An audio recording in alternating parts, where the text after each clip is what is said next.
সময় আমরা টাইম দিয়েছিলাম, যে সময় দিয়েছিলাম আমরা আমাদের লাগোয়া যে লোকাল কমিটিগুলো আছে উপস্থিত না হওয়ার মতো বিষয় ছিল না। এখানে এসছেন লোকাল কমিটির সম্পাদক, সভাপতি এসছেন, ডিস্ট্রিক্ট কমিটির মেম্বাররা এসছেন, বাকি বেশিরভাগ লোকাল কমিটির কোনো সদস্য এখানে আসেননি। হ্যাঁ, আজকের আবার সপ্তাহের মাঝ বরাবর বুধবার কাজের দিন, যুব ফেডারেশনের কমরেডরা সবাই কাজের মধ্যে থাকেন। অনেকে যারা প্রথম হাফের মিটিংয়ে ছিলেন, এই কমরেড ওপারে গিয়ে বসো, ওখানে গিয়ে বসো, বস, ওই পারে গিয়ে বস। তাতে অনেকে আবার চলেও গেছেন। কিন্তু আমাদের এই সময়ের এই আলোচনাটা খুবই প্রাসঙ্গিক এবং আমাদের কাছে খুব গুরুত্বপূর্ণ। আমাদের আজকের আলোচনার বিষয় ছিল বর্তমান সময়ে ধর্মীয় যে রাজনীতি, তার সঙ্গে ফ্যাসিবাদ, এবং সেখানে আমরা যারা যুব সমাজে কাজ করি, আমাদের যুব ফ্রন্টের কমরেডরা, তাদের কি কর্তব্য। আলোচনার বিষয়টা একটু গুরুগম্ভীর ঠিকই, কিন্তু আমরা কমরেড সোমনাথ দাকে বলবো যাতে একটু সহজ করে এবং প্রাণোজ্জ্বলভাবে কমরেডদের সবার কাছে যাতে গ্রহণযোগ্য হয় এবং আগ্রহী হয় কমরেডরা, সেইভাবে আলোচনা রাখতে। এবং যারা এখানে উপস্থিত হয়েছেন কমরেডদেরকে বলবো যে ফিরে গিয়ে এই ধরনের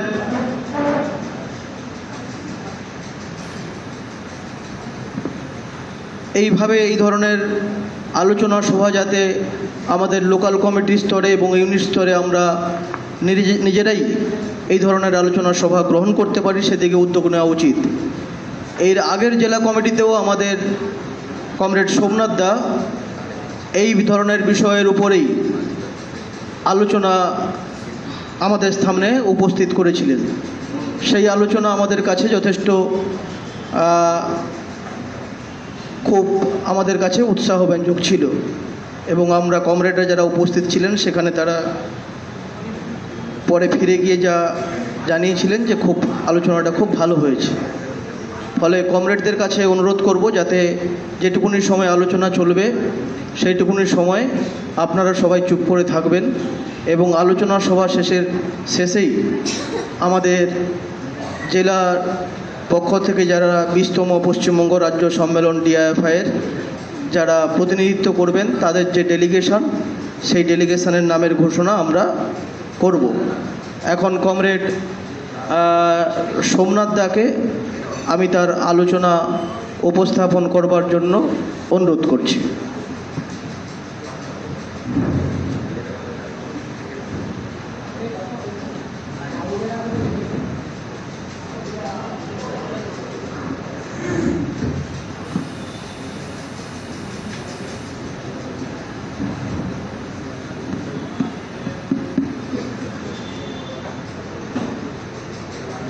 কমরেড সভাপতি এবং আমার প্রিয় কমরেড করব। এবার শোনা যাচ্ছে?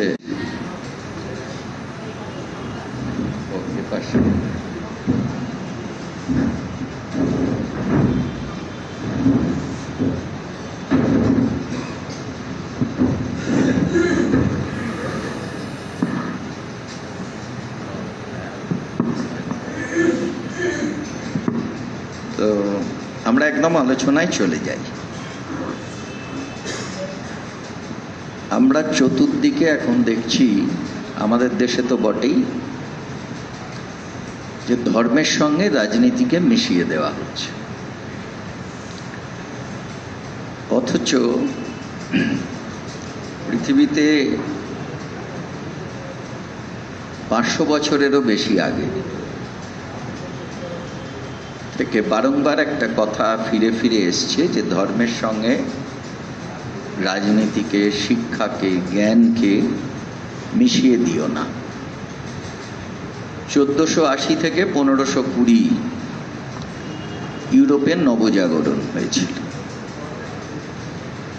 সেই নবজাগরণের সময় একটা গুরুত্বপূর্ণ কথা এলো যে ধর্ম যাতে শিক্ষা এবং জ্ঞানের পথ আগলে না দাঁড়ায়, এবং সেখানে ধর্ম শিক্ষা এবং জ্ঞানের পথে যেখানে প্রতিবন্ধকতার সৃষ্টি হয়েছিল সেখান থেকে সরে দাঁড়ালো বলেই আমরা ইউরোপিয়ান রেনেসাস বা ইউরোপের নবজাগরণকে পেয়েছিলাম। একটা ছোট গল্পের মতো উদাহরণ যদি দিই, মিকেলাঞ্জেলো, যাকে আমরা অনেক সময় মাইকেল এঞ্জেলো বলি, তিনি একটা চার্চে ফাদারের কাছে থাকতেন। তা তিনি তার শিল্পকীর্তি করতে করতে স্কাল্পচার, ভাস্কর্য,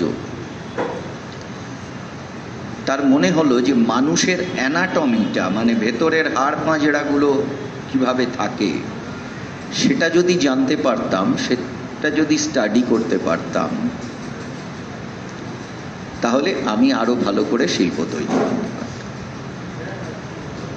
তো তিনি গিয়ে প্রিস্টকে বললেন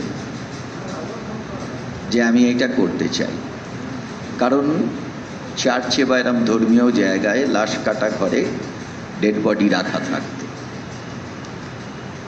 তিনি বললেন যে না, এটা করা যাবে না, কারণ এটা খ্রিস্ট বিরোধী, ধর্ম বিরোধী। তো উনি মন খারাপ মিকেলাঞ্জেলোর, যাই হোক লাইব্রেরিতে গিয়ে পড়াশুনো করেন অফ টাইমে। এবারে পড়তে পড়তে তিনি আজকে একটা বই পড়ে, যে বইটা পড়বে সে সেটা টেবিলে রেখে চলে যাবে, কারণ একদিনে তো বই পড়া যায় না, আবার কাল এসে পড়বে, মার্কার দিয়ে মার্ক করে চলে যাবে। তো মিকেলাঞ্জেলো একটা পাখির পালক দিয়ে মার্কার হিসেবে রেখে, আচ্ছা ধরা যাক 87 পাতা পড়া হয়েছে, উনি রেখে টেবিলের ওপরে বইটা রেখে চলে গেলেন। পরের দিন এসে দেখছেন যে ওই পাখির পালকটা টেবিলের ওপরে রাখা আছে, আর ওইখানে লাশ কাটা ঘরের চাবিটা রাখা আছে। ওনার তখনই ইচ্ছে হলো যে এক্ষুনি চাবিটা নিয়ে দৌড়ে গিয়ে তিনি গিয়ে ডেড বডি ডিসেকশন করেন। কিন্তু উনি মনে মনে আবার প্রতিজ্ঞা করলেন যে আমি এই অন্যায় পথে যাব না, লুকিয়ে চোরের মতো এ কাজ করব না। তারপরে উনি আরো কিছু পাতা পড়লেন বইটার, পড়ে আবার সেখানে পালকটা রেখে দিলেন আর টেবিলে চাবিটা রেখে দিলেন। পরের দিন এসে আবার দেখছেন পালকটা টেবিলে রাখা আছে, চাবিটা ওর মধ্যে রাখা আছে। ওই চাবিটা কিন্তু ওখানকার ওই প্রিস্টের কাছে থাকতো। পরপর 3 দিন হওয়ার পরে উনি বুঝলেন যে প্রিস্ট আমাকে অনুমতি দিচ্ছেন, গিয়ে তুমি তোমার কাজটা করো। মুখে বলতে পারছেন না ধর্মের ভয়ে, কিন্তু ধর্ম যেখানে রাস্তাটা আগলে দাঁড়িয়েছিল সেই জায়গাটা তিনি খুলে দিলেন।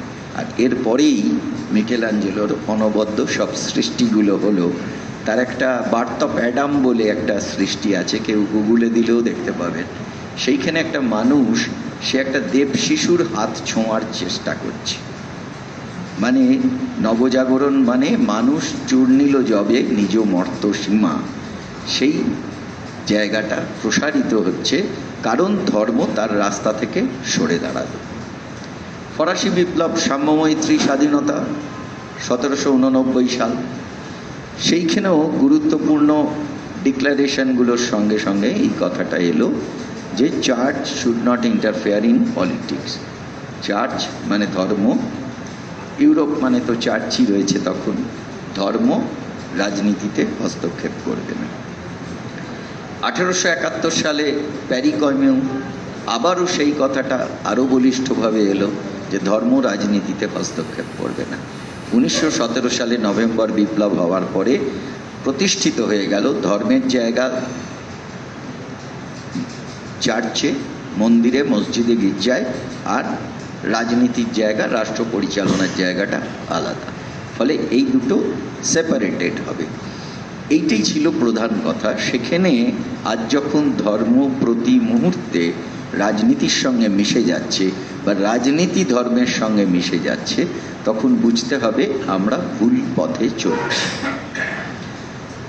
একটা এক্সাম্পল দিই, যে আমাদের দেশটা যখন স্বাধীন হলো, সঙ্গে সঙ্গে দুটো টুকরো হয়ে গেছিল, ভারত আর পাকিস্তান।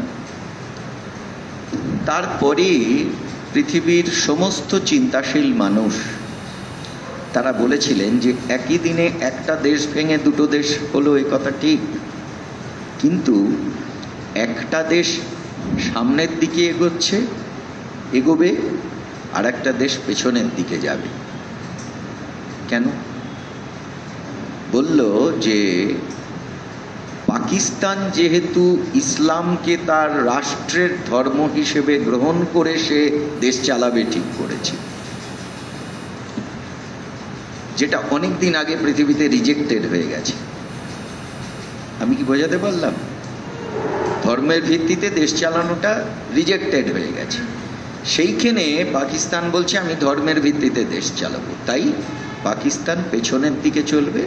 আর ইন্ডিয়া, ভারত, সে বলেছে আমি সেকুলারিজম বা ধর্মনিরপেক্ষতার পথে দেশ চালাবো, তার মানে সে সামনের দিকে এগোবে। এই জিনিসটা সেই সময়ই আবারও উচ্চারিত হয়েছিল, কারণ ধর্মনিরপেক্ষতা একটা আধুনিক ভাবনা, আর ধর্মের ভিত্তিতে দেশ চালানো বা ধর্ম এবং রাজনীতিকে মিশিয়ে দেওয়া একটা পশ্চাৎপদ ভাবনা, সেইটা আবার উচ্চারিত হয়েছিল এবং সেই ধারাতেই পাকিস্তান চলেছিল, সেই ধারাতেই ভারত চলেছিল।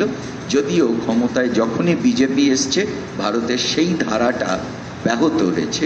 বিশেষ করে 2014 সাল থেকে আমরা একেবারেই সেই রাস্তাটা ছেড়ে দিয়ে ধর্মের ভিত্তিতে দেশ চালানো, যেটাকে আমরা বলছি কর্পোরেট কমিউনাল নেক্সাস, তার ভিত্তিতে দেশ চালানোর যে রাস্তা, সেই রাস্তা আমরা গ্রহণ করেছি। এটা একটা অত্যন্ত বিপজ্জনক দিক। ধরা যাক যে আমাদের দেশের সাম্প্রতিক যে ঘটনাগুলো ঘটলো, তার মধ্যে একটা পাহেলগাঁওয়ের ঘটনা ঘটলো।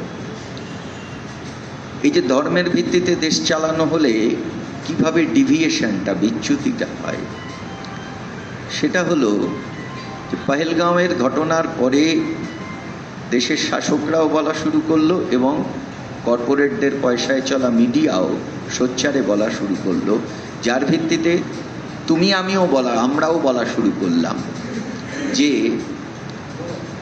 ধর্মের কথা জিজ্ঞাসা করে 26 জন হিন্দুকে খুন করা হয়েছে, ধর্মীয় পরিচয় জেনে 26 জন হিন্দুকে খুন করা হয়েছে। যেই এই কথাটা বলছি, আমরা কিন্তু নিজেরাও একটা ধর্মের ভিত্তিতে যে বিভাজিত সমাজ, সেই গাড্ডায় পড়ে যাচ্ছে। ওই যে আমাদের কর্তব্য কি কথাটা আছে না এখানে, তাহলে ধর্মীয় পরিচয়ের ভিত্তিতে 26 জন হিন্দুকে খুন করা হয়েছে বলার সঙ্গে সঙ্গে আমরা একটা ভুল রাস্তায় পাড়ি দিয়ে ফেলছি। আমাদের সত্যের উপরে দাঁড়াতে হবে। আমরা উই শ্যাল ওভারকাম গান করি না? গান করার সময় শেষে কি বলি? The truth will make us free. সত্যই আমাদের মুক্তির রাস্তা দেখাবে। সত্যটা কি? যে মুহূর্তে বলছি 26 জন হিন্দু মারা গেছে, তার থেকে একটা মুসলিমদের প্রতি ঘৃণা, এরকম মনোভাব তৈরি হচ্ছে, তো সেইখানে সত্যটা হচ্ছে এই যে এই পহেলগাঁওয়ের আক্রমণের ফলে যারা মারা গেছে, যে 26 জন মারা গেছে, তার মধ্যে 24 জন হিন্দু, একজন মুসলমান, একজন খ্রিস্টান। দেখুন, এই কথাটা কিন্তু আমরাও আগে বললেও খুব রেয়ার কেউ কেউ বলেছি। আচ্ছা, মুসলমান যে ছেলেটা আদিল মারা গেল, মানে খুন হলো, কেন খুন হলো? আদিল কিন্তু বাকি টুরিস্টদের, যারা কিন্তু হিন্দু ছিল, হিন্দুদের বাঁচানোর জন্য টেররিস্টদের হাত থেকে অস্ত্র কেড়ে নিয়েছে নিজের জীবনের ঝুঁকি নিয়ে।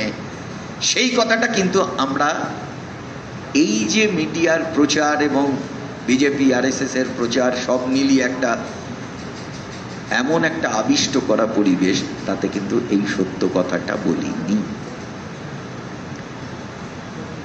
তাহলে যেই আমরা এই সত্য কথাটা বললাম, আমি তোমাদেরকেও বলছি, ভেবে দেখো যে টেররিস্টদের আক্রমণে এবং ধর্মীয় পরিচয় জেনে ২৬ জন হিন্দুকে খুন করেছে, এই স্টেটমেন্টটা তোমাকেও যতটা, আমাদের সকলকে যতটা আবিষ্ট করেছিল, মন খারাপ করে দিয়েছিল, সেইখানে যে মুহূর্তে, কারণ এটা ছিল ডিভিয়েশন ফ্রম ট্রুথ, সত্য থেকে বিচ্যুতি, কিন্তু যেই আমরা সত্যটাকে এনে ফেললাম তখনই কিন্তু আমরা আরেকটা রাস্তার পাশে আলো দেখতে পাচ্ছি, যে অন্ধকারটাই বড় কথা না, পাশে একটা আলো আছে, যেখানে আদিলের মতো একটা ছেলে তার হিন্দু দেশবাসীদেরকে বাঁচানোর জন্যে নিজের জীবনের ঝুঁকি নিতে পারে, এমনকি নিজের জীবন বলিদান দিতে পারে। আমি কি জিনিসটা বোঝাতে পারলাম? বোঝা যাচ্ছে?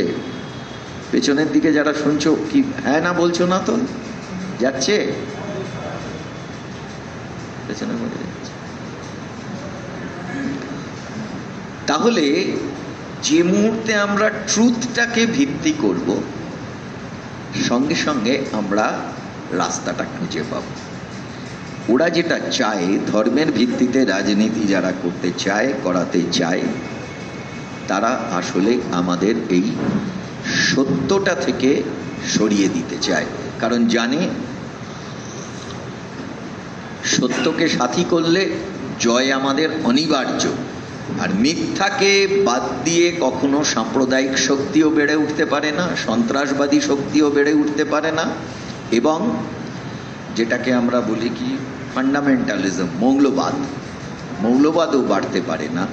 যদি সত্যকে ধরে আমরা চলি, তাহলে মৌলবাদকেও আমরা পরাজিত করতে পারি, সাম্প্রদায়িকতাকেও পরাজিত করতে পারি, সন্ত্রাসবাদকেও পরাজিত করতে পারি। এইটা আমাদের বিশেষ করে খেয়ালের মধ্যে রাখতে হবে। আর এইখানে যে আমরা এই কনটেক্সটেই ফ্যাসিবাদের কথাটা বলেছি, সেই ফ্যাসিবাদের ধারণাটাকে আজকের সময়ে আমরা বলছি নয়া ফ্যাসিবাদ। ফ্যাসিবাদটা এক্ষেত্রে প্রাসঙ্গিক এই কারণে যে হয় ধর্মীয় উন্মাদনা, নইলে জাতিগত উন্মাদনা, না হলে নিজের কোনো একটা বিশেষ সম্প্রদায়ের মানুষকে শত্রু প্রতিপন্ন করা, এর মধ্যে দিয়েই ফ্যাসিবাদের ধারণা সেটা ডেভেলপ করে। যেটা আমরা 1919 সালে দেখেছিলাম ইউরোপে, সেখানে ইটালিতে মুসোলিনির হাত ধরে ফ্যাসিবাদ তার জন্ম হয়েছিল, যেখানে উগ্র জাতীয়তাবাদের কথা বলা হয়েছিল, একনায়কতন্ত্রের কথা বলা হয়েছিল, আগ্রাসী যুদ্ধের কথা বলা হয়েছিল। যা 14 সাল থেকে 18 সাল প্রথম বিশ্বযুদ্ধ শেষ হয়েছে, তখনও যুদ্ধের যে উন্মাদনা, সেই উন্মাদনাকে নিয়ে চলার কথা বলা হয়েছিল, এবং তার সঙ্গে সঙ্গে মানুষের জন্যে অপার দরদ নিয়ে যেন সমাজতন্ত্রের কথা বলছে, সেই ক্যামোফ্লেজটাও, মানে মিথ্যা একটা কি বলে ক্যামোফ্লেজের বাংলা, মানে গুলিয়ে দেওয়া আর কি, করা হয়েছিল মিথ্যার আবরণ দিয়ে, যার ফলে মানুষ বিভ্রান্ত হয়ে 1922 সালে মুসোলিনিকে ক্ষমতায় বসিয়েছিল। তো তারপরে আমরা হিটলারকে জানি, 1933 সাল থেকে 45 পর্যন্ত তিনি ক্ষমতায় ছিলেন। সেটাকে নাৎসিবাদ বলা হতো, কিন্তু আসলে ব্রডলি সেটা ফ্যাসিবাদ। এই ফ্যাসি, নাৎসি এই কথাগুলো এসছে ইটালি, জার্মান এসব ভাষার তফাৎ তারতম্যের জন্যে। আমি একটা দক্ষিণ 24 ক্লাসে বলছি, বুঝলি, পরে কথা বলছি। তো কিন্তু ব্রডলি গোটা জিনিসটাকে আমরা ফ্যাসিবাদ বলেই বলি। তো ফ্যাসিস্ট পার্টি প্রথম তৈরি করেছিল মুসোলিনি। যাক, আমি ওই ফ্যাসিবাদের ইতিহাসে যাব না। এখন আমরা জিনিসটাকে বলছি নয়া ফ্যাসিবাদ, কারণ 20 শতাব্দীতে ফ্যাসিবাদ যে চেহারা নিয়ে এসেছিল, আজকে চেহারাটার মধ্যে অনেক নতুন নতুন জিনিস সে যুক্ত করেছে। লোককে বোকা বানানোর অনেকগুলো রাস্তা, তারা মেথোডোলজি তারা অ্যাডপ্ট করেছে। ফলে রুট কজটা সেম। ফলে ওই যে উগ্রজাত্যাভিমানের কথা বলছিলাম, উগ্রজাত্যাভিমান আছে, নিজেদের ক্ষমতায় প্রতিষ্ঠিত করবার জন্য প্রয়োজনে ধর্মকে ব্যবহার করার প্রশ্ন আছে। ফ্যাসিবাদের সময় যে পুঁজিটা মাথাচাড়া দিয়ে উঠেছিল সেই পুঁজিকে বলা হতো লগ্নি পুঁজি। আজকে সেই পুঁজির দাপট আছে, কিন্তু তার চেহারাটা বদলেছে। আমরা যেমন এই কয়েক বছর আগে যখন করোনা হলো, করোনা আবার দ্বিতীয়বার ফিরে এলো। অনেক লোক ভ্যাকসিন নিলেন, নেওয়ার পরেও তাদের আবার করোনা ধরল। ডাক্তারবাবুরা বললেন, বিশেষজ্ঞরা বললেন যে করোনা ভাইরাস নিজেকে মিউটেট করছে, মানে এই ওষুধ দিয়ে আমাকে মারছে, তাহলে ওই ওষুধটার আবার রেজিস্ট্যান্স তৈরি করে আমি নিজেকে আবার এমনভাবে ডেভেলপ করছি যে যাতে আমি ওই আক্রমণটাকে অতিক্রম করে আবার মানুষকে আক্রমণ করতে পারি। তো সেরকমভাবে পুঁজিবাদকেও ক্রমাগত নিজেদেরকে মিউটেট করতে হয়, বদলাতে হয়। আরও কি করে পুরনো কৌশলগুলো, ছলাকলাগুলো ধরা পড়ে গেলে সে আবার নতুন কারচুপি করে কি করে মানুষকে শোষণ করতে পারে, সেই পদ্ধতিটা তাকে অ্যাডপ্ট করতে হয়। তো ফলে তখন আগের শতকে ফ্যাসিবাদের চেহারাটা ছিল, ফ্যাসিবাদের অর্থনৈতিক চেহারাটা ছিল লগ্নি পুঁজি। লগ্নি পুঁজি কি আমি এখন এতটা যাচ্ছি না। লেনিনের একটা বই আছে, এম্পিরিয়ালিজম, সাম্রাজ্যবাদ, the high stage of capitalism, পুঁজিবাদের সর্বোচ্চ পর্যায়। ওইখানে লগ্নি পুঁজির 5টা বৈশিষ্ট্যের কথা বলা আছে। আমি রেফারেন্সটা বললাম, তোমরা একটু প্লিজ দেখো। আমি ওটাই ঢুকলে আর এখানে আসতে পারবো না, তো আর আজকে সময়টা একটু চাপ আছে। তো সেইখানে এখন কিন্তু লগ্নি পুঁজির দাপাদাপি না। সেকেন্ড ওয়ার্ল্ড ওয়ারের পর থেকে কিন্তু পুঁজির চেহারা বদলাতে শুরু করেছে। মাঝে বিশ্বায়ন এলো, এটা হলো, ওটা এলো। এখন আন্তর্জাতিক লগ্নি পুঁজি, এবং যে আন্তর্জাতিক লগ্নি পুঁজির আমাদের দেশের প্রকট চেহারাটা, প্রকট খারাপ চেহারাটা হচ্ছে যে সেটা ধান্দার ধনতন্ত্রের রূপ পরিগ্রহ করেছে, ক্রনি ক্যাপিটালিজম যেটাকে বলে। আমাদের একটা কথা ছোট্ট করে এক লাইনে মাথায় রাখা দরকার, হয়তো সকলেই জানো। সেটা হলো, ব্যবস্থাটা যদি, অর্থনীতিটা যদি পুঁজিবাদ হয়, পুঁজিবাদের ভিত্তিতে যদি দেশ চালাতে চাই, তাহলে তার রাজনৈতিক ম্যানিফেস্টেশনটা, রাজনৈতিক চেহারাটাকে বলা হয় দক্ষিণ পন্থা। আর এখন যখন আমরা দেখছি, পৃথিবীর বিভিন্ন দেশেও দেখছি, আমাদের দেশেও দেখছি, পুঁজিবাদ আরও কদর্য চেহারা নিয়ে আত্মপ্রকাশ করেছে, তাহলে পুঁজিবাদের কদর্যতা বাড়লে দক্ষিণ পন্থার রাজনীতি অতি দক্ষিণ পন্থায় পর্যবসিত হয়। অনেক সময় আমরা দেখি না, বিভিন্ন ডকুমেন্টে অতি দক্ষিণ পন্থার কথা বলা হচ্ছে, তার মানে কি পুঁজিবাদ আরও আগ্রাসী চেহারা নিয়েছে। তো তারই পরিণতিতে আমাদের এখানে নয়া ফ্যাসিবাদ বলা হচ্ছে। নয়া ফ্যাসিবাদ, নয়া মানে হচ্ছে, নিও মানে হচ্ছে নতুন। আগের বারেরটা যদি পুরনো হয়ে থাকে, মানে প্রথমেই তো হলে কেউ পুরনো বলবে না, তখন হয়েছে তাই তার নাম ফ্যাসিবাদ। পরে এবার হয়েছে বলে সেটাকে নয়া ফ্যাসিবাদ বলা হচ্ছে। 21st সেঞ্চুরিতে ফ্যাসিবাদের এই উদগ্র রাজনীতি যে চেহারা নিয়ে আবির্ভূত হচ্ছে সেটাকে বলা হচ্ছে নয়া ফ্যাসিবাদ। ফলে আজকে আমরা যে প্রশ্ন নিয়ে আলোচনা, মানে যে বিষয়টাকে আমাদের মানুষের কাছে বা যুবক কমরেডদের কাছে বোঝাতে হবে, সেটা হচ্ছে নয়া ফ্যাসিবাদের ট্রেন্ড। নয়া ফ্যাসিবাদ এবং ফ্যাসিবাদের মধ্যে কতগুলো তফাৎ আছে, যদিও সোর্সটা এক, উৎসটা এক, আগ্রাসী মনোভাবটা এক, কিন্তু তফাৎটা কীরকম? ধরা যাক জার্মানিতে সেখানকার যে পার্লামেন্টের হাউস, রাইকস্ট্যাগেই আগুন জ্বালিয়ে রাইকস্ট্যাগকে বাতিল করে দেওয়ার তারা চক্রান্ত করেছে। কে করেছিল? ফ্যাসিবাদ করেছে। আর নয়া ফ্যাসিবাদে মোদিজি কি করছে? পার্লামেন্টটাকে গুঁড়িয়ে দাও বলছে না, পার্লামেন্টের একটা ভবন আছে, ও আবার সেন্ট্রাল ভিস্তা বলে আরও একটা পার্লামেন্টের ভবন বানিয়ে সে কত গণতন্ত্রের পূজারী সেটাকে লোকের সামনে দেখানোর চেষ্টা করছে, ক্যামোফ্লেজ করার চেষ্টা করছে। আর ক্যামোফ্লেজের বাংলাটা দেখতো, বারবার আমি ক্যামোফ্লেজ বলে ফেলছি, ওর একটা বাংলা আছে, মানে লোককে গুলিয়ে দেওয়ার চেষ্টা করছে। আর কি করছে, পার্লামেন্টের মধ্যে 147 জন বিরোধী এমপিকে সাসপেন্ড করে দিয়ে বিরোধী শূন্য পার্লামেন্টে সে যা চায় তাই পাস করিয়ে নিচ্ছে। একটা কোয়ালিটেটিভ ডিফারেন্সটা বোঝা গেল?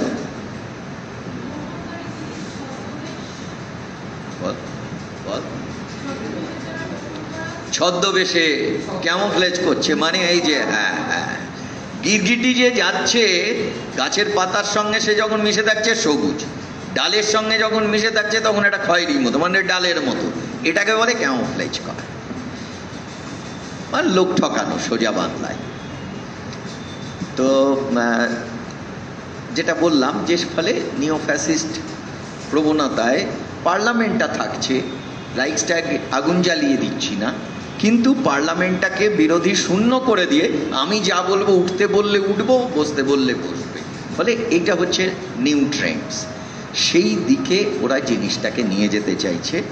এবং ধর্মকে ভিত্তি করে যেভাবে রাজনীতি করতে চাইছে, সেই ধর্ম আর রাজনীতির যে মানে যে হাত ধরাধরি করে চলছে আমাদের দেশে, এটাকে যে রাজনৈতিক কয়েনেজের দ্বারা আমরা এটাকে চিহ্নিত করছি, সেটা হচ্ছে কর্পোরেট কমিউনাল নেক্সাস, বা কর্পোরেট পুঁজি বা বৃহৎ পুঁজি এবং হিন্দুত্বের সাম্প্রদায়িকতার অশুভ আঁতাত। যদি বলা হয় যে পুঁজি তো আগেও ছিল, এখনো আছে, পুঁজিবাদ, তাহলে এখন তার এই হিন্দুত্বের রাজনীতির সঙ্গে নেক্সাস করতে হচ্ছে কেন? যখনই পুঁজিবাদ বিপদে পড়ে, তার নিজের পক্ষে দাবি জানানোর মতো কিছু থাকে না, কেন তুমি আমাকে সমর্থন করবে, তখন সে কি করে, কখনো ধর্মের নামে, কখনো জাতের নামে সে একটা শক্তির সাপোর্ট নেয়, ঠেকনা নেয়, নিয়ে সে তার অপরাধগুলোকে জারি রাখে, যাতে সাধারণ মানুষের মন ওই জাতপাতের দিকে, ওই ধর্মের দিকে, ওই ন্যাশনালিটি, উগ্র জাত্যাভিমান যাকে বলে, সভেনিজম, তার দিকে যাতে চলে যায়, আর আমি লোকের মাথায় হাতুড়ি পেটার কাজটা যাতে ভালো করে করতে পারি। আমি কি বোঝাতে পারলাম পয়েন্টটা? বুঝেছি? কিরে, মায়ের পায়ে ইট পড়ে গেছে তো আজকে? ও কদিন আগে? আচ্ছা, তারপরেও তুই এই মিটিংয়ে এসছিস, তো বোঝা যাচ্ছে বাবু? ঠিক আছে। ওই জার্মানিতে হিটলারের যখন যে গল্পটা বলছিলাম, মানে ঘটনাটা বলছিলাম, হিটলারের সময় তারা আওয়াজ তুলেছিল আর্য রক্তের বিশুদ্ধতাকে রক্ষা করতে হবে। বোঝা গেল? তার জন্যে অপরকে, মানে শত্রুকে, শত্রু হচ্ছে ইহুদিরা, আমাদের এখানে যেমন বলা হচ্ছে মুসলমানরা শত্রু, আর সব হিন্দু বানাতে হবে। ঠিক সেরকম হিটলারের সময় তারা আর্য রক্তের বিশুদ্ধতার কথা বলছে, আর তার সঙ্গে সঙ্গে ওই যে কি বললাম, ওই ইহুদিদের নিধন করার কথা বলছে। এই আর্য রক্তের বিশুদ্ধতার সঙ্গে হাত মিলিয়েছিল কে? লগ্নি পুঁজি। তখনকার সময়ের লগ্নি পুঁজি তার যে কদর্য চেহারা নিয়ে আত্মপ্রকাশ করেছিল, লগ্নি পুঁজি তখন ফ্যাসিবাদের অর্থনীতির প্রধান সহায়ক হয়েছিল। বা সে এই যে আর্য রক্ত এবং ইহুদি নিধন, এইটার মধ্যে লগ্নি পুঁজি সেখানে একটা গুরুত্বপূর্ণ ভূমিকা পালন করে, তার ঠেকনায় ভর করে সে তখন তার যে কাণ্ড কারখানাগুলো চালাতে শুরু করেছিল। হিটলারের রাজনীতির প্রধান অর্থনৈতিক পৃষ্ঠপোষক ছিল লগ্নি পুঁজি বা ফিনান্স ক্যাপিটাল। আমি বোঝাতে পারলাম? কিরে, বোঝা যাচ্ছে বাবু? হ্যাঁ, সত্যি বলছিস? চোট্টামি করছিস না তো? আচ্ছা, আর এখানে ওইটা তাহলে বোঝা গেল কিরম ঠেকনা দিয়েছিল। আর এখানে হিন্দুত্বকে ঠাকনা দিয়ে, মানে কমিউনালিজম, যে কমিউনালিজম আমাদের এখানের মেজরিটি কমিউনালিজম হচ্ছে হিন্দুত্ব, মানে হিন্দু সাম্প্রদায়িকতা, তাকে ভর করে এই কাজটা করছে কর্পোরেট পুঁজি। ধরা যাক কর্পোরেট পুঁজি যে আমাদের লুট করছে, সেই লুট করার কাজটায় আমি যদি জিনিসপত্রের দাম বাড়া নিয়ে লড়াই করতে যাই, আমি যদি বেকারের কাজ নেই বলে যুবরা যদি লড়াই করতে যায়, তখনই বলবে ওরে বাবা হিন্দু ধর্ম বিপদের মধ্যে আছে, তুই যদি হিন্দু হোস সব হিন্দুকে এক জায়গায় আসতে হবে, ওসব ভুলে যা, আলুর দাম কি, পেট্রোলের দাম কি, ডিজেলের দাম কি, চাকরি পেলি কি পেলি না, তো ধর্ম চলে যাচ্ছে। ফলে ফোকাসটা ওইখানে নিয়ে যাও। তাহলে ফোকাসটা অন্যদিকে নিয়ে যেতে পারলেই দেশকে লুট করার কাজটা তখন পুঁজিবাদ করতে পারে। এই কাজটা আমাদের দেশের কর্পোরেট পুঁজি করতে চায়। আর সেই কর্পোরেট পুঁজির সাহায্যে আমাদের দেশে এখন যেটা বললাম কি, যে ওই ক্রোনি ক্যাপিটালিজম, মানে ধান্দার ধনতন্ত্র চেহারা, পুঁজিবাদ একটা যে কদর্য চেহারা নিয়ে আমাদের দেশে বিরাজ করছে, পৃথিবীর আরও অন্য দেশেও বিরাজ করছে, সেটা হচ্ছে ক্রোনি ক্যাপিটালিজম। ক্রোনি ক্যাপিটালিজমটা কি? CRONY, ক্রোনি শব্দটা যদি ডিকশনারিতে মানে দেখা যায়, তাহলে ক্রোনি শব্দের মানে কোনোদিনই ধান্দা নয়। ধান্দা একটা খারাপ কথা তো। ক্রোনি শব্দের অর্থ অন্তরঙ্গ বন্ধুত্ব। তাহলে আমার সঙ্গে শ্রমিক লাহিড়ির অন্তরঙ্গ বন্ধুত্ব, এটা একটা ভালো জিনিস। সেইটাকে তাহলে অর্থনীতিবিদরা ধান্দার মতো একটা খারাপ জিনিস বোঝাতে ব্যবহার করছেন কেন? কি প্রশ্ন জাগে কি জাগে না? প্রশ্ন জাগে কিরে? ঠিক আছে, তার কারণ হলো এই যে এই অন্তরঙ্গ বন্ধুত্বটা হচ্ছে আমাদের দেশের শাসক, আমাদের দেশের না, মানে যে কোনো দেশের হতে পারে, শাসকদের সঙ্গে, মানে প্রধানমন্ত্রী, গৃহমন্ত্রী, অর্থমন্ত্রী, শাসকের যারা মাথা, তাদের সঙ্গে ব্যবসাদারদের এমন বন্ধুত্ব হচ্ছে যার ফলে পুঁজিবাদী অর্থনীতিও তার নিজের ধারায় চলতে পারছে না। সেইখানে ধান্দাটাই গোটা অর্থনীতিকে নিয়ন্ত্রণ করছে। আমি কি বোঝাতে পারলাম? তুই তো পাশে আছিস, হ্যাঁ বোঝা যাচ্ছে? পেছনে যারা আছো বলো, বোঝা গেল? কেউ যদি কোনো জিনিস বুঝতে না পারো তাহলে কিন্তু সেটা তার ফল্ট না, ওটা আমার ফল্ট। এটা আমি বলে দিলাম, নম্বর আমার কাটা যাবে। ফলে পরিষ্কার বলতে পারো কোনো যদি ইয়ে হয়। বোঝা গেছে? তাহলে শাসকের সঙ্গে ব্যবসাদারদের বন্ধুত্বের ফলে, অন্তরঙ্গ বন্ধুত্বের ফলে অর্থনীতিতেও সংকট দেখা যাচ্ছে। একটা উদাহরণ দেব, 2-3 মিনিট। সেটা হলো, অর্থনীতিতে একটা কথা আছে যে অপশন ফর মাল্টিপল চয়েস।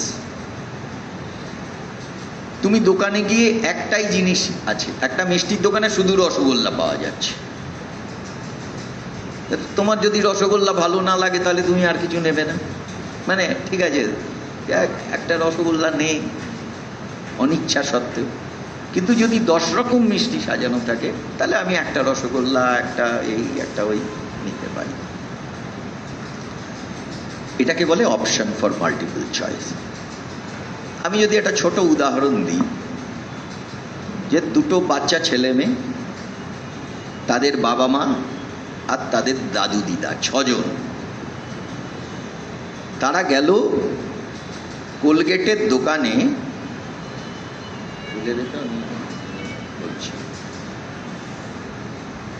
মাজন কিনতে গেছে, দাঁতের মাজন কিনতে গেছে। এবারে বাচ্চা ছেলেটা দাঁতে ছ্যাতলা পড়েছে। বাচ্চাদের অনেক সময় দাঁতে দাগ হয়। কোলগেটের দোকানদারকে জিজ্ঞেস করলো, বাচ্চার দাঁতে দাগ কি করব? বললো ভিজিবল হোয়াইট নিয়ে যান। ভিজিবল হোয়াইট, ছেলেটার জন্য ভিজিবল হোয়াইট। মেয়েটার মাড়িতে ব্যথা, বাচ্চাটা বললো গাম কেয়ার, পুচকে মেয়েটার জন্য গাম কেয়ার দেওয়া হলো। তার মাকে জিজ্ঞেস করা হলো যে তুমি কি চাও, তোমার চয়েস কি?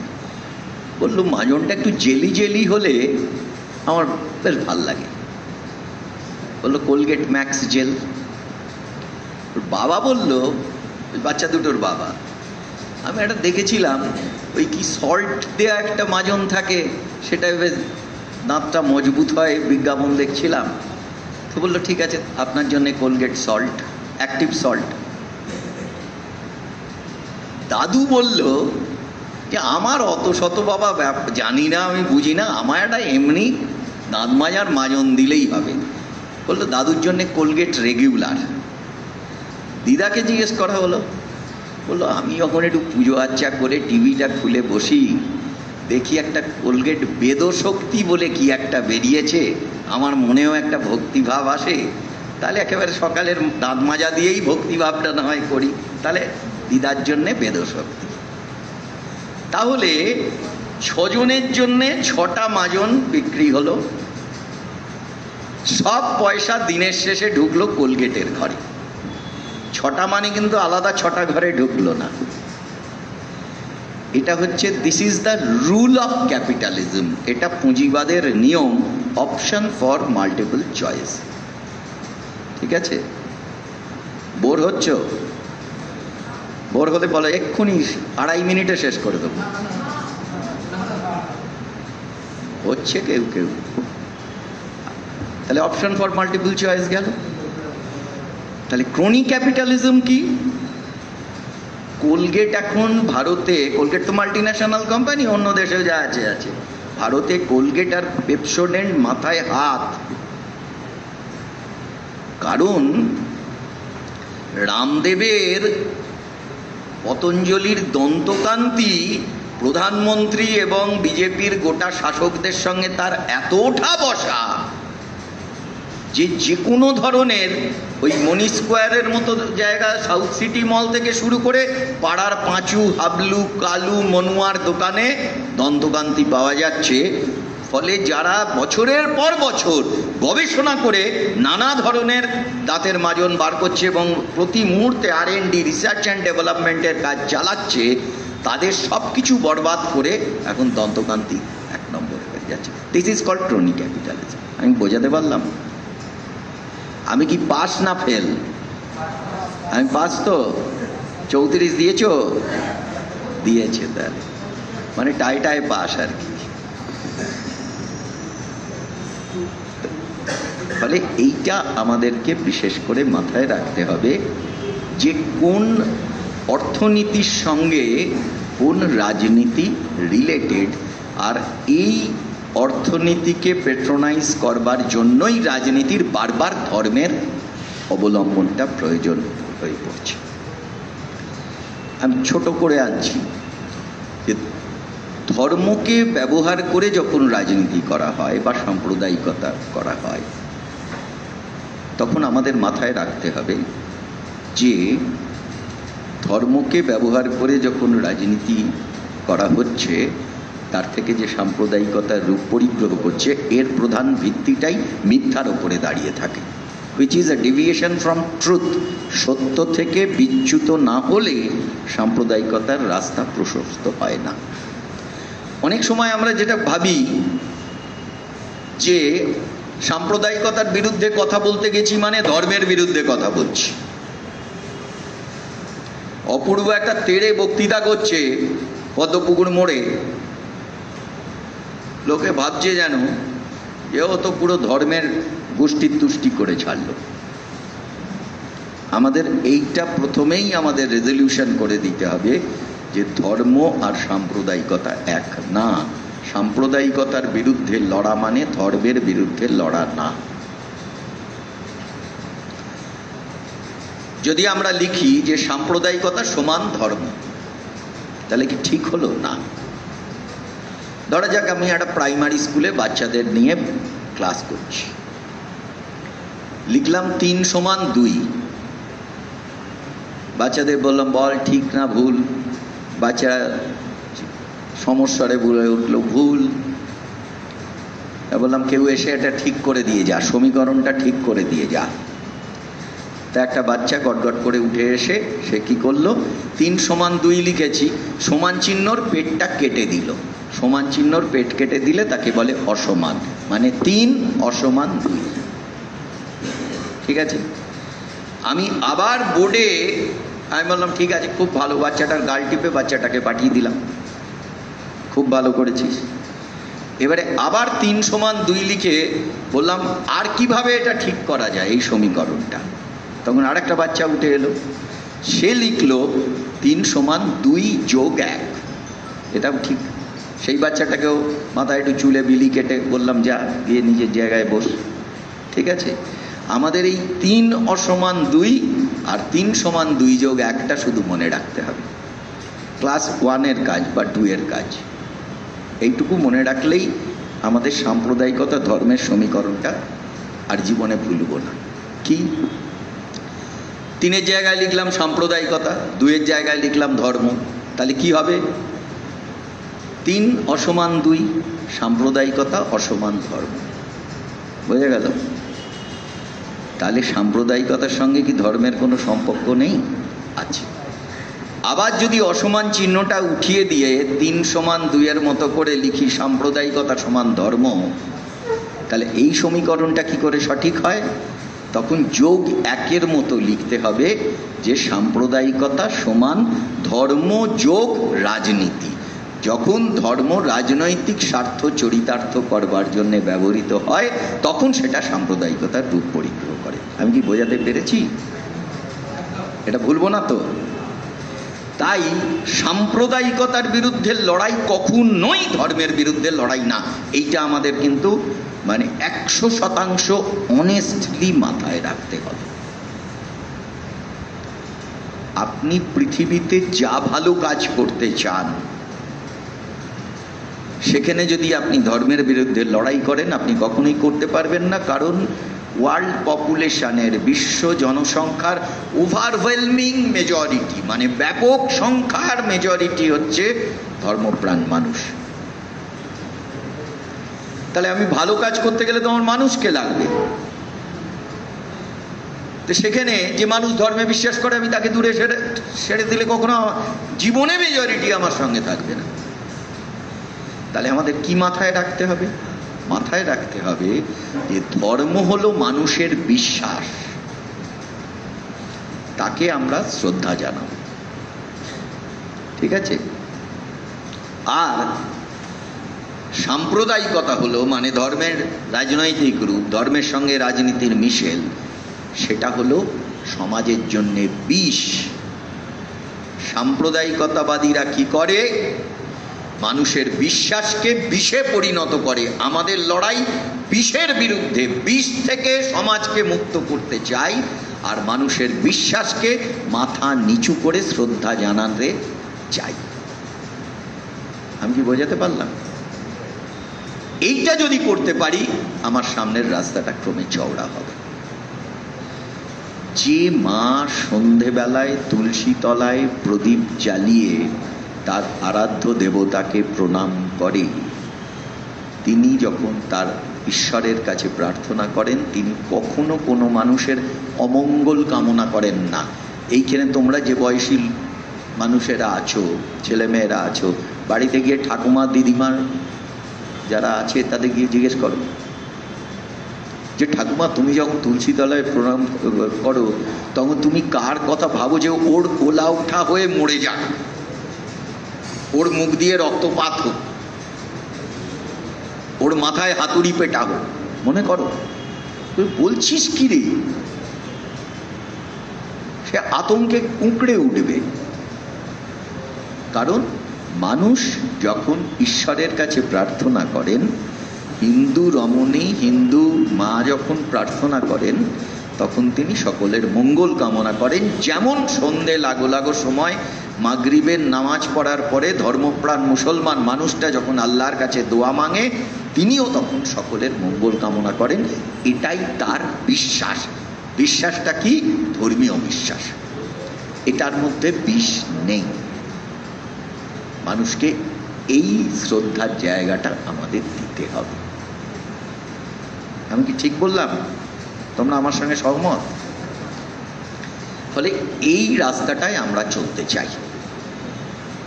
আর ধর্ম নিয়ে যারা রাজনীতি করে তারা যে ধর্মের সাড়ে সর্বনাশ করে ছেড়ে দেয়, এই কথাটা মানুষকে বোঝাতে হবে।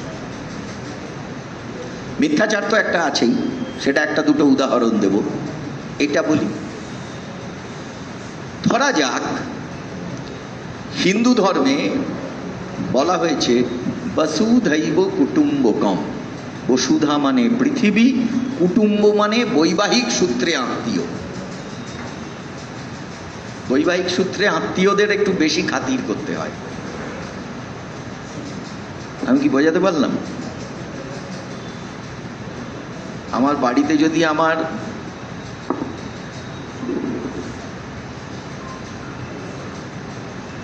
ভাইপো আসে, তাহলে বাড়িতে বলবে ঠিক আছে, ওই একটা মাছ আছে, এক টুকরো মাছ আছে, ওটাই হাফ হাফ করে দুজনে খেয়ে নেওয়া যাবে, পরে ওটা একটু ডিম ভেজে দেওয়া যাবে। কিন্তু যদি আমার বোনের শ্বশুর বাড়ির কেউ আসে, মানে দ্যাট ইজ কুটুম্ব যদি কেউ আসে, তখন তার সঙ্গে হাফ হাফ মাছ খাওয়া যায় না। হয় তাকে পুরো মাছটা দিয়ে দিতে হবে, নইলে একটু বলতে হবে আচ্ছা ঠিক আছে, অন্তত অনলাইনে একটা অসময় 1:30 বাজে দুপুর, দোকান বন্ধ হয়ে গেছে, অনলাইনে একটু 500 গ্রাম মুরগির মাংস আনা যায় কিনা দেখ না, কি হয় কিনা। তার মানে কুটুম্ব রিকোয়ার্স মোর আদর। বসুধৈব কুটুম্বকম মানে কুটুম্বের মতো করে পৃথিবীর সব মানুষকে আদর করো। কে বলছে? হিন্দু ধর্ম বলছে। খ্রিস্টানিটি কি বলছে? খ্রিস্ট ধর্মের 10টা নির্দেশ আছে, 10 কমেন্ডমেন্টস। একটা সিনেমাও হয়েছিল হলিউডে। খ্রিস্ট ধর্মের 2nd কমেন্ডমেন্টে বলছে লাভ দাই নেইবার। লাভ মানে ভালোবাসো, দাই মানে তোমার, নেইবার মানে প্রতিবেশী। তাহলে প্রতিবেশীকে ভালোবাসো। আর ইসলামে বলা হচ্ছে যার প্রতিবেশী অভুক্ত থাকে তার জন্যে জান্নাতের দরজা বন্ধ। জান্নাত মানে স্বর্গ। তুমি খেতে পেয়েছো একটা মুসলমান, আর তোমার পাশের মুসলমানটা না খেতে পেয়ে ছটপট করছে, তুমি তাকে একটু খাবার দাওনি, তোমার জন্য স্বর্গের দরজা বন্ধ। তার মানে টেক কেয়ার অফ ইয়োর প্রতিবেশী। তুমি প্রতিবেশীকে ভালোবাসো।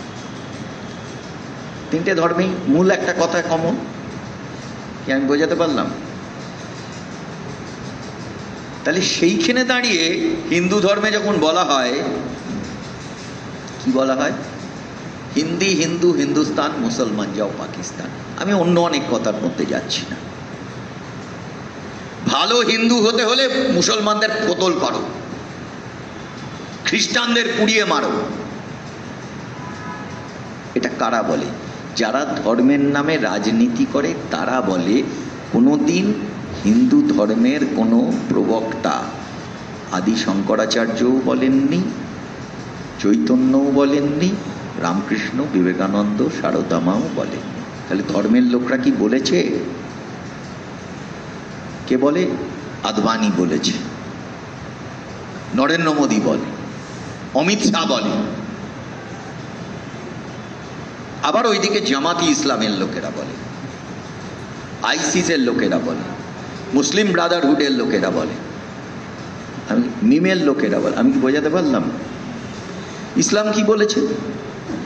ইসলাম শব্দের মানে হচ্ছে শান্তি, আর ইসলাম শব্দের আর একটা মানে হচ্ছে সমর্পণ। বোঝা গেল? তাহলে সেই ইসলামের নামে যখন মানুষ খুন করা হয়, তখন শান্তিটা কোথায় যায় আর সমর্পণটা কোথায় যায়? জামাতি ইসলামের লোকেরা যখন পাকিস্তানের পেশোয়ারে 147 জন বাচ্চা, স্কুলের ছেলে মেয়ে, তাদের মাস্টারমশাই, দিদিমণি এবং স্কুলের শিক্ষাকর্মীদেরকে খুন করেছিল, গুলি করে মেরেছিল, টেরার ক্রিয়েট করার জন্যে, সন্ত্রাস ক্রিয়েট করার জন্যে, তারা মুখে আল্লাহু আকবরই বলেছিল। আবার যখন গুজরাটে অন্তঃসত্ত্বা মা, মানে মায়ের পেটে বাচ্চা, তাকে ত্রিশূল দিয়ে যখন হিন্দুত্ববাদীরা খুন করেছিল, তার আর্তনাদের চিৎকার যাতে অন্য কেউ শুনতে না পায়, তখন তার জন্য তারা জয় শ্রীরাম বলে ধ্বনি দিয়েছিল। তাহলে একটা মুসলিম মৌলবাদীরা করলো, একটা হিন্দুত্ববাদীরা করলো। আর আমরা কি বলবো? আমরা বলবো যে মানুষ খুন করার সময় মুখে জয় শ্রীরাম বললে ওটা হিন্দু ধর্ম হয় না, আর মানুষ খুন করবার সময় মুখে আল্লাহু আকবর বললে ওটা ইসলাম হয় না। এইটাই আমাদের কথা মানুষের কাছে আমাদের নিয়ে যেতে। আমি ঠিক বললাম না ভুল বললাম? তোমরা কি সহমত? কোনো বোঝাই যাচ্ছে না সহমত কিনা। মুখ চোখে পুরো ঘুম চলে এসছে। তো ঘুম আছে না? আমি চা খাচ্ছি বলে হিংসে হচ্ছে? বাইরে চা আছে, তাহলে যাই হোক, বাইরে এখন উঠে যাও না, আমি আর 10-15 মিনিটে শেষ করে দিই। তারপরে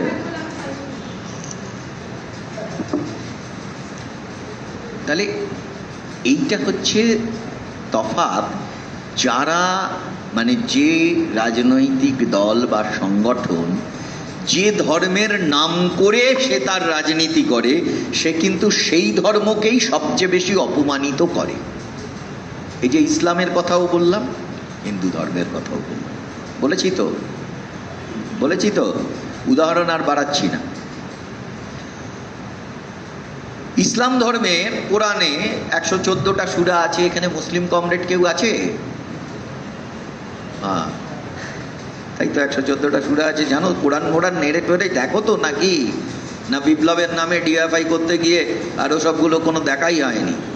না দেখলেই তো গন্ডগোলগুলো বেশি পাকে। যারা হিন্দু ধর্ম খতরে মে আছে বলে গুন্ডামো করে, তারা কেউ কোনোদিন হিন্দু ধর্মের একটা বেদ, উপনিষদ, গীতার, কোনো রামায়ণ মহাভারতের একটা পাতা চোখে দেখেনি, তারা দাঙ্গা করে। তো যাই হোক, সেই 114টা সূরার 109 নম্বর সূরায় বলা আছে আরবিতে, লাকুম দিনুকুম ওয়ালিয়া দিন, মানে তোমার ধর্মকে তুমি ভালোবাসো, অন্যের ধর্ম তাকে ভালোবাসতে দাও। রামকৃষ্ণ বললেন যত মত তত পথ। রামকৃষ্ণর শিষ্যরা বললেন যে কিরে, কি ঠাকুর কি বলছেন এটার মধ্যে দিয়ে? রামকৃষ্ণ বললেন সব ধর্মেই সত্য আছে, এক একজন এক একভাবে প্রকাশ করে। শুনে দুটো লোক বসে গেল, বাকিগুলো ঠায় দাঁড়িয়ে আছে। তোমাদের আমার মতো, মানে আমাদের মতো যারা, তারা দাঁড়িয়ে আছে। কোন দুটো লোক বসে গেছিল? বিবেকানন্দ আর গিরিশ ঘোষ। ওরা বুঝে গিয়ে ঠিক বসে গেছে। বাকিরা বললো না ঠাকুর, আর একটু ভেঙে বলুন, আর একটু ভেঙে বলুন, বুঝতে পারছি না। তখন বললো শোন, সব ধর্মেই একই কথা বলে।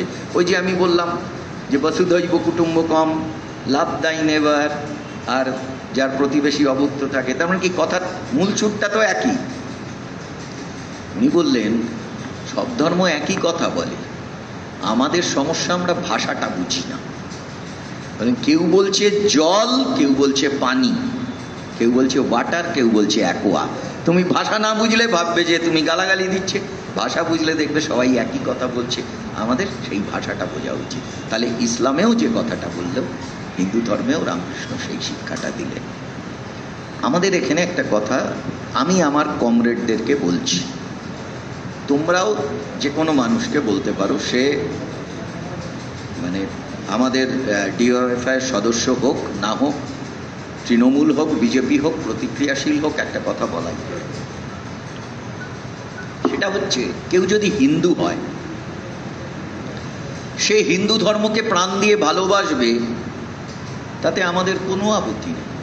বাসো, যতটা পারো বাসো। কেউ যদি মুসলিম হয়, সে ইসলামকে প্রাণ দিয়ে ভালোবাসবে, তাতে আমাদের কিচ্ছু বলার নেই। তাহলে আমাদের বলারটা কি আছে? যে হিন্দু ধর্মকে ভালোবাসতে গিয়ে অন্য ধর্মকে ঘৃণা করো না, ইসলামকে ভালোবাসতে গিয়ে অন্য ধর্মকে অশ্রদ্ধা করো না। এটুকুই আমাদের কথা। আমি একটা ছোট উদাহরণ যদি দিই, যে ধরা যাক আমরা যে যেখানেই থাকি না কেন, আমরা যে আমাদের মাকে ভালোবাসি, কারুর মা বেঁচে আছেন, কারুর মা হয়তো নেই, মাকে ভালোবাসি, এইটা একটা ইউনিভার্সাল ট্রুথের মতো কি? তাই তো?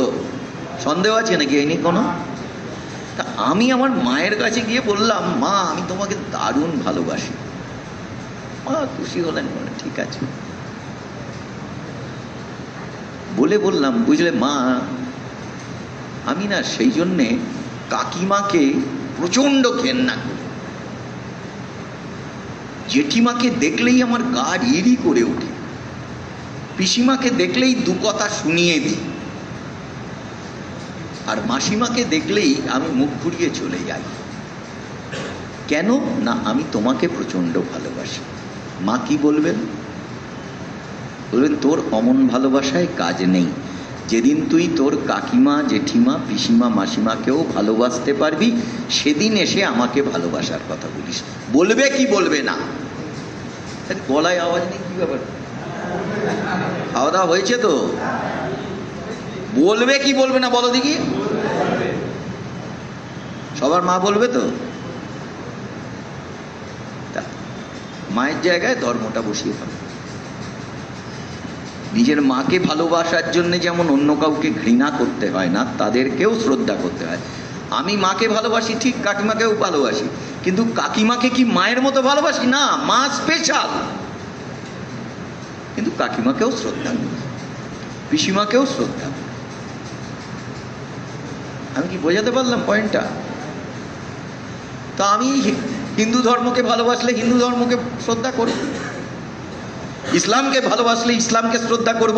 আর আমি যদি নাস্তিকতাবাদকে ভালোবাসি, তাহলে আমি সেটাকেই শ্রদ্ধা করব, কিন্তু তার জন্য অন্য কাউকে অশ্রদ্ধা করব না। এটা আমাদের কথা, আমাদের কর্তব্য বলে একটা আছে না? হ্যাঁ, কর্তব্য। ধর্ম নিয়ে রাজনীতি করলে মিথ্যা তার পরতে পরতে থাকবে। কিরকম?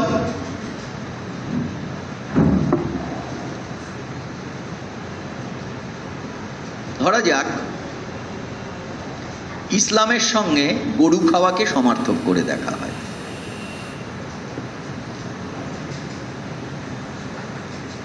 হিন্দু শাস্ত্রের পরতে পরতে লেখা আছে গোমাংস ভক্ষণের কথা, ঠিক আছে?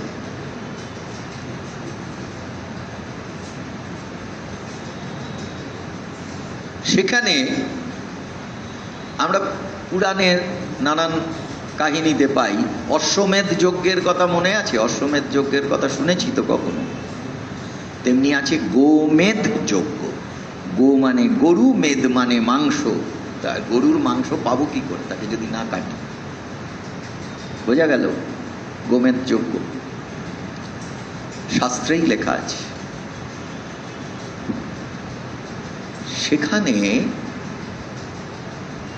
বেদের তো 4টে ভাগ আমরা জানি, সবাই বলবো যে হ্যাঁ, ঋক, সাম, যজুর, অথর্ব, এটা সবাই জানি। কিন্তু বেদের ভেতরে আরো আলাদা 4টে ভাগ আছে। এই ঋক, সাম, যজুর, অথর্বটা হচ্ছে বেদটা কেমন ভাবে বলছি তার উপরে নির্ভর করে। ব্যাসদেব এইটা বলেছিলেন, মানে যেটাকে মন্ত্র উচ্চারণ করে বলা হয় সেটাকে বলা হলো ঋক, যেটা গান গেয়ে বলা হয় সেটা সাম, ইত্যাদি ইত্যাদি। ব্যাসদেব এই ভাগটা করেছিলেন বলে ওনাকে বলা, ওনার আর একটা নাম বেদব্যাস। কিন্তু বেদের ভেতরের 4টে অংশ কি? ব্রাহ্মণ, সংহিতা, আরণ্যক, উপনিষদ। বোঝা গেল?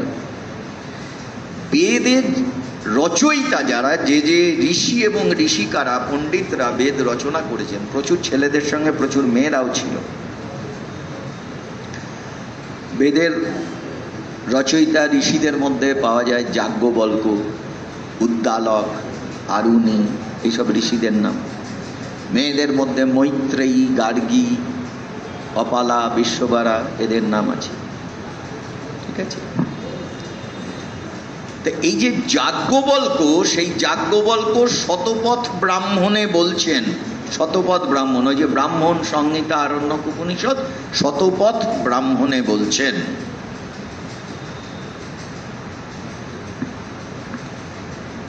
গোবৎস আমি খাবো।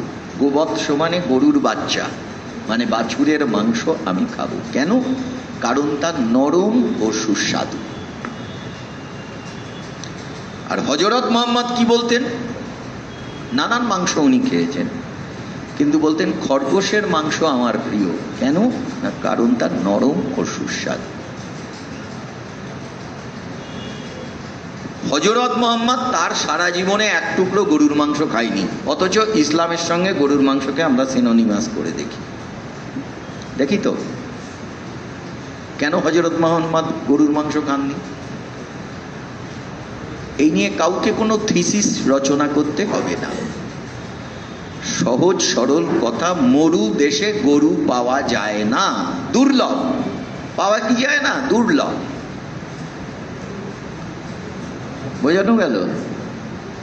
এই যে ইফতার পার্টিতে খেজুর মাস্ট, কেন না আরব দেশে ধর্মটা যখন হয়েছে, আরবের একটা ন্যাশনাল ফ্রুট হচ্ছে খেজুর। আমি কি বোঝাতে পারলাম? তাহলে এই কারণে হযরত মুহাম্মদ কোনোদিন গরু মাংস খাননি। উট খেয়েছেন, দুম্বা খেয়েছেন, ছাগল খেয়েছেন, ভেড়া খেয়েছেন, আর খরগোশ তো প্রিয় বললাম। আবার যাজ্ঞবল্ক্য গোবৎস খেয়েছে। তাহলে যেখানে ধর্মে একসময় গোমাংসের নিদান ছিল, সেখানে আবার গোমাংস থেকে সরে গেলাম কেন? এর সবচেয়ে বিজ্ঞানসম্মত উত্তরটা দিয়েছেন স্বামী বিবেকানন্দ। তিনি যখন আমেরিকায় বক্তৃতা করে ফিরে এলেন, তখন ভারতবর্ষের বিভিন্ন শহরে তাকে সংবর্ধনা দেওয়া হয়েছিল, মূলত হিন্দু ধর্মপ্রাণ মানুষদের পক্ষ থেকে বা হিন্দু ধর্মের বিভিন্ন প্রতিষ্ঠানের পক্ষ থেকে দেওয়া হয়েছিল। এবং প্রত্যেকটা এই সংবর্ধনার প্রত্যুত্তরে তিনি হিন্দু ধর্মের কোনো না কোনো একটা দিক নিয়ে বক্তৃতা করেছিলেন।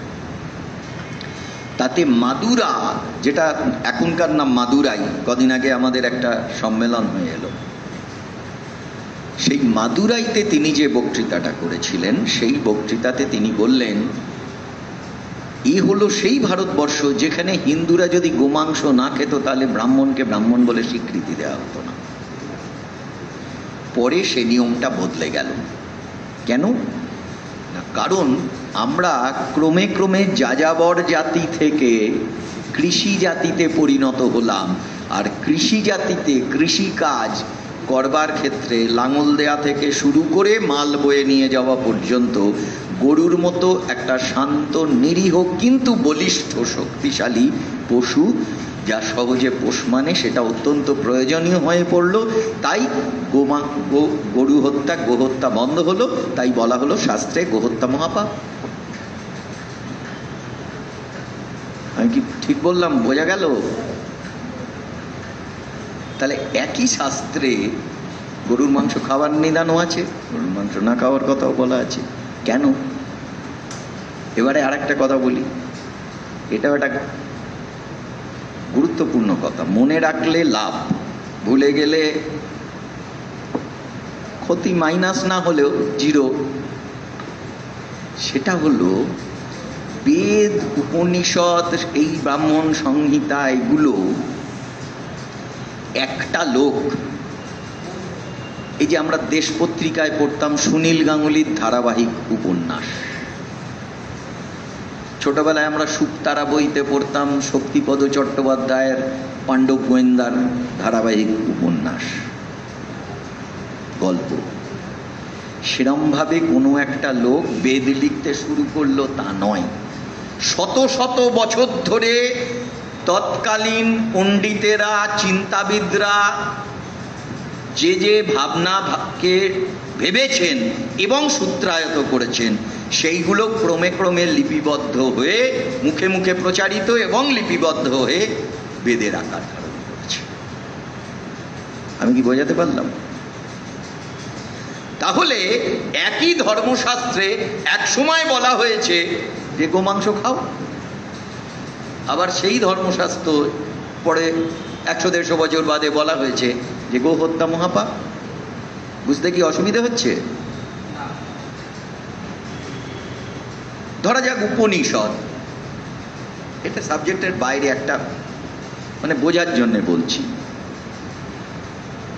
পৃথিবী বিখ্যাত একজন ভারততত্ত্ববিদ বলেছেন, তার নাম হাজাইম নাকামুরা, HAZIME নাকামুরা, NAKAMURA। জাপানি, তিনি বলছেন, আরে বাবা, কফি গ্রেডেশন উঠে গেল, ঠিক লেভেলে আছে। তা তিনিও বলেছেন যে বেদ বা উপনিষদ যদি পড়ো, কোনো সুবিন্যস্ত একটাই ভাবনা যে এগিয়ে এগিয়ে চলছে তা না। আমি কি বোঝাতে পারছি?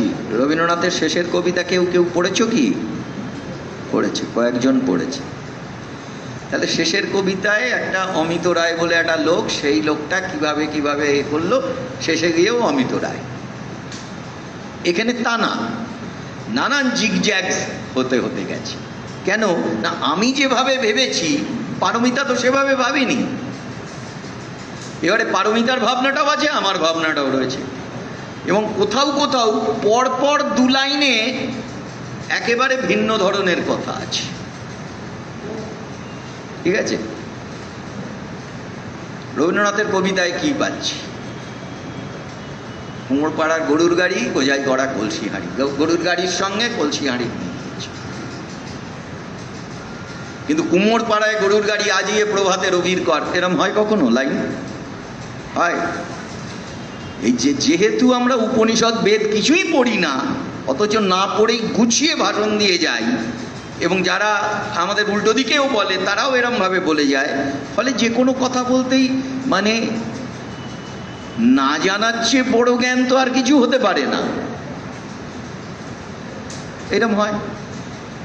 ধরা যাক অনেকগুলো উপনিষদ আছে, তা শঙ্করাচার্য বললেন এত উপনিষদকে উনি শর্টিং করলেন, করে বললেন 10টা উপনিষদকে সার্বজনীন রূপ দাও।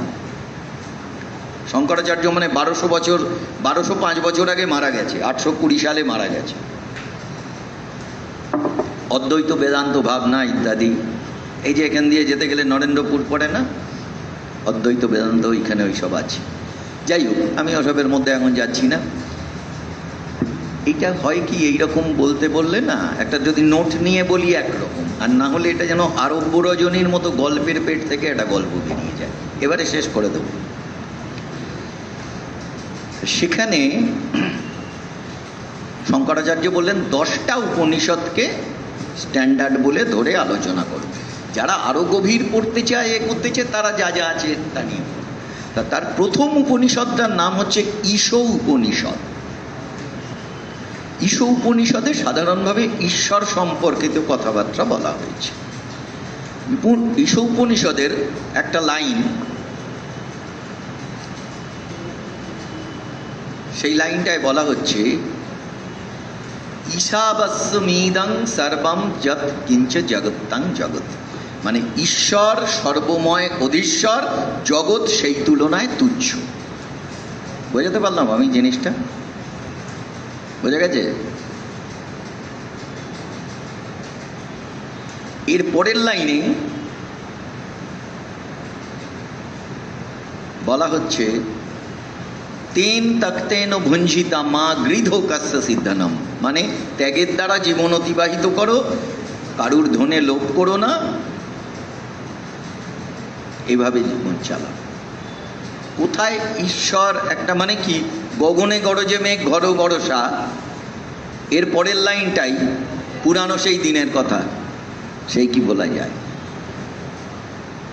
আমি কি ধরাতে পারছি? এটা আমি উপনিষদকে ছোট করার জন্য বলছি না, উপনিষদ তৈরি হওয়ার লজিক্যাল যে এটা রাস্তাটা, সেইটা আমি কমরেডদেরকে বলছি, এইটা খেয়াল রাখো, তাহলেই লজিক্যালি জিনিসটা বুঝতে পারবে। আমি কি বলতে পারলাম জিনিসটা? বলে এটাই ইম্পর্টেন্ট পার্ট। আমরা কি চাই শেষে আসছি, তার আগে একটা কথা বলি যে আমরা যখন মানে আমি বাদে বাকি তোমরা যখন ডিওয়াইএফআই কিরম দেখা উচিত, 2-3টে প্রশ্ন নিজের কাছে এবং মানুষের কাছে যদি নিয়ে যাই। ধরা যাক হিন্দু আর মুসলমানকে ডাকলাম, ডেকে বসিয়ে বললাম আচ্ছা হিন্দুরা তোমরা ঈশ্বরকে সবাই ধরো ধর্মপ্রাণ, ঈশ্বরকে খুব ভালোবাসো, বললো হ্যাঁ। তোমরা মনে করো এই বিশ্ব ব্রহ্মাণ্ডের সব কিছু ঈশ্বর তৈরি করেছে, বলবে হ্যাঁ। ঠিক আছে, তাই তো বলবে। মুসলমান মানুষটিকে বললাম যে তুমি মনে করো আল্লাহ সব কিছু সৃষ্টি করেছে? বললো হ্যাঁ। বললো আচ্ছা, ধরা যাক হিন্দুদের বিশ্বাস অনুযায়ী আমি ধরলাম সূর্যটা ঈশ্বর তৈরি করেছে, ঈশ্বরের সৃষ্টি। হ্যাঁ। চাঁদটা আল্লাহ সৃষ্টি করেছে। মুসলিম মানুষটি বলল হ্যাঁ, মেনে নিলাম।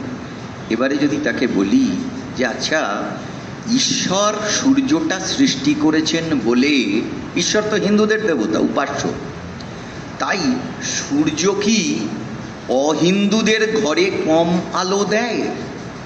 আমি কি বোঝাতে পারলাম? চাঁদটা আল্লাহ সৃষ্টি করেছেন বলে কি চাঁদ অমুসলমানদের ঘরে কাছে কম জ্যোৎস্না ছড়িয়ে দেয়? কি দেয়? তাহলে ধর্মপ্রাণ মানুষকে বলুন যে যদি ঈশ্বর এবং আল্লাহ সৃষ্টি ইউনিভার্সাল হয়, তাহলে তুমি আমি হরিদাস পালকে মানুষে মানুষে বিভেদ করে, ধর্মের নামে বিভেদ করে ঈশ্বর আর আল্লাহর মাঝখানে পাঁচিল তোলা কি মানুষ বুঝবে কি বুঝবে না? আমরা কি বুঝলাম? তাহলে আমরা বুঝলে মানুষ কেন বুঝবে না? যদি তাদেরকে যুক্তির ওপরে দাঁড় করাতে পারি। আচ্ছা ধরা যাক, জিজ্ঞেস করি যদি, আচ্ছা যে কোনো গ্রন্থ, পাঠ, গল্প যা আছে পৃথিবীতে কোনোদিন শুনেছ ঈশ্বরের সঙ্গে আল্লাহর মারামারি হচ্ছে? কোনো বইয়ে লেখা আছে? আল্লাহর সঙ্গে গডের ঘুষোঘুষি হচ্ছে? গডের সঙ্গে ঈশ্বরের চুলোচুলি হচ্ছে? তাহলে যদি সেটা না হয়ে থাকে, তাহলে ঈশ্বরের অনুগামীদের সঙ্গে আল্লাহর অনুগামীদের মারামারি হবে কেন? এটাই ডিওয়াইএফআই এর প্রশ্ন। কি হবে কি হবে না? ধর একদম 3.5 জন বলল, হবে বলছেই না। ধর আমি শেষ করে দিলাম, তাহলে হবে কি হবে না? তাহলে হবে বলেই মনে হচ্ছে। আর একটা কথা এক্সক্লুসিভলি ডিওএফআই কমরেডদের জন্য বলবো, এক্সক্লুসিভলি, এটা বাইরে পাবলিককে বলতে হবে না, মাইক লাগিয়ে এই কথাটা বলার দরকার নেই। ওটা কে শুনবে? সবাই শুনবে? যুব কমরেডরাই শুনবে? ও সবাই শুনবে? তাহলে বলতে বারণ করছে, বলবো না। হ্যাঁ আচ্ছা, ওটা সবার শেষ না। আমি হ্যাঁ দাঁড়াও দাঁড়াও, আমি যে পয়েন্টটা বলছি সেটা হচ্ছে যে মানুষ এবং ঈশ্বরের মধ্যে তো ঈশ্বর মানুষকে সৃষ্টি করেছে, এইসব নিয়ে অনেক কথা টথা আছে। বেদে কি আছে, মহাভারতে কি আছে, সেটা দিয়ে আজকে শেষ করে দেব। আমি এই অপূর্বর কথাটা থেকে আমি একটা কনস্পিরেসি লাইন বার করে ফেললাম। আমাকে অস্বীকার করতে পারে, বেদকে তো অস্বীকার করবে না, মহাভারতকে তো অস্বীকার করবে না। সেই জন্যে আমার কথাটাকে জাস্টিফাই করার জন্য আমি একটা বেদ আর মহাভারতের উদাহরণ দিয়ে তোমাদের ঝামেলা কমিয়ে দেবো। এতক্ষণ ধরে যে অত্যাচার করছি, অত্যাচারের হাত থেকে মুক্তি দিয়ে দেবো। সেটা হচ্ছে যে ধরো যদি আমরা 1 মিনিটের জন্য ভাবি যে পৃথিবীতে সব আছে, সব, রাস্তায় কুকুর বেড়াল আছে, ঘরে মশা মাছি আছে, গাছে পাখি আছে, পুকুরে মাছ আছে, নদীতে কুমির আছে, সমুদ্রে তিমি আছে, হাঙর আছে, সব আছে, বনে বাঘ আছে, সব জায়গায় সব আছে, শুধু মানুষ নেই। তাহলে এবারে নিজেকে জিজ্ঞাসা করো যে তাহলে কে ঈশ্বরকে ঈশ্বর, আল্লাহকে আল্লাহ এবং গডকে গড বলে ডাকবে? হ্যালো, আমি ব্যস্ত আছি, যে আমি একটা মিটিংয়ে বক্তৃতা করছি। আমি কি বোঝাতে পারলাম পয়েন্টটা? তাহলে মানুষ আছে বলেই এনারা আছেন, এইটা মাথায় রাখতে হবে। এবং এই বেদের যে কথাটা, আমি মহাভারতের যে কথাটাই বলছি, যে কারণে বেদে একটা প্রশ্নে বারবার বেদে এই সৃষ্টি এটা ওটা সবকে অ্যানালাইজ করা হচ্ছে, মানে বলা হচ্ছে, বলার পরে বলা হচ্ছে যে কসময়ী দেবায় হবিষা বিধেম, মানে এই যে সুন্দর একটা জিনিস পেলাম, এর জন্যে কোন দেবতাকে পুজো দেব? বুঝে যাচ্ছে? বারংবার এই প্রশ্নটা আসছে। বেদে এর উত্তর সুস্পষ্টভাবে দেয়া হলো না, কিন্তু প্রশ্নটা তুলে দেয়া হলো। তার মানে বেদের মধ্যেও স্কেপটিসিজম বা সংশয়বাদ আছে, একা সব একজন করে দিয়েছে বলে শেষ করে দেওয়া হচ্ছে না। বেদের দশম সূক্তে বলা হচ্ছে যে কে জানে এই সমস্ত সৃষ্টি কে করেছে। এই দশম সূত্রের নাম হচ্ছে নাসদীয় সূত্র। কেউ ফার্দার স্টাডি করতে চাইলে দেখে নিতে পারে।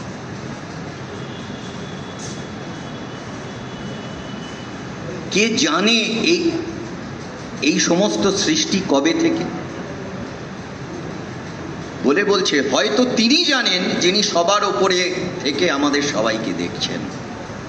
তারপরের লাইনেই বলা হচ্ছে হয়তোবা তিনিও জানেন না। বলে একই বেদের মধ্যে এই স্কেপটিসিজম বা সংশয়বাদ রয়েছে। তাই বেদে প্রশ্ন করা হচ্ছে, অনেক আগে তো লেখা, মানে রচিত, প্রশ্ন করা হচ্ছে। সেই প্রশ্নের উত্তর কোথায় পাচ্ছি? মহাভারতে। মহাভারতে মহানায়ক ছিলেন ভীষ্ম। মহাভারতের গল্প সবাই জানো কম বেশি। ভীষ্ম যখন শরশয্যায় শায়িত, অর্জুন তার জন্যে তীর দিয়ে শয্যা পেতে দিয়েছে। ভীষ্ম তখন ঠিক করেছেন যে তিনি ইচ্ছা মৃত্যুবরণ করবেন। সূর্য যখন উত্তরায়ণে যাবেন তখন তিনি তার প্রাণ ত্যাগ করবেন। মহাভারতের এই গল্প মনে আছে তোমাদের। তা ভীষ্ম যেহেতু শরশয্যায় শায়িত, তখন পাণ্ডবরা কৌরবরা গিয়ে তাকে প্রণাম করে তার আশীর্বাদ দিচ্ছে, পিতামহ ভীষ্ম। এইবারে তার কাছে ধীরে ধীরে এলো যুধিষ্ঠির, সত্যবাদী যুধিষ্ঠির। যুধিষ্ঠিরকে ভীষ্ম সস্নেহে কাছে ডাকলেন, ডেকে বললেন, একটা গূঢ় সত্য কথা তোমাকে বলে যাই, যা তুমি এই গোটা জগৎকে জানিয়ে দাও। বেদের ওই প্রশ্নটার উত্তর ভীষ্মের এই কথাটার মধ্যে ছিল। কি সেটা? সংস্কৃতে কথাটা বললেন, গুচ্ছং ব্রহ্মং যদিদং তে ব্রবীমি, গূঢ় সত্য কথা তোমাকে বলে যাই, না মনুষ্যাৎ শ্রেষ্ঠতরং হি কিঞ্চিৎ, মানে মানুষের চেয়ে শ্রেষ্ঠ এই দুনিয়ায় কেউ নাই, এই জগতেতে কেউ নাই। তাহলে ওই যে কসময়ী দেবায় হবিষা বিধেম, সর্বশ্রেষ্ঠ কে, তার উত্তর দিচ্ছেন যে মানুষ। সেই কথার রেশ ধরে চণ্ডীদাস বলল, সবার উপর মানুষ সত্য, তাহার উপর নাই। রবীন্দ্রনাথ বললেন যে সব কিছুর উপরে আমাদের দেখতে হবে মনুষ্যত্ব এবং মানবতাকে।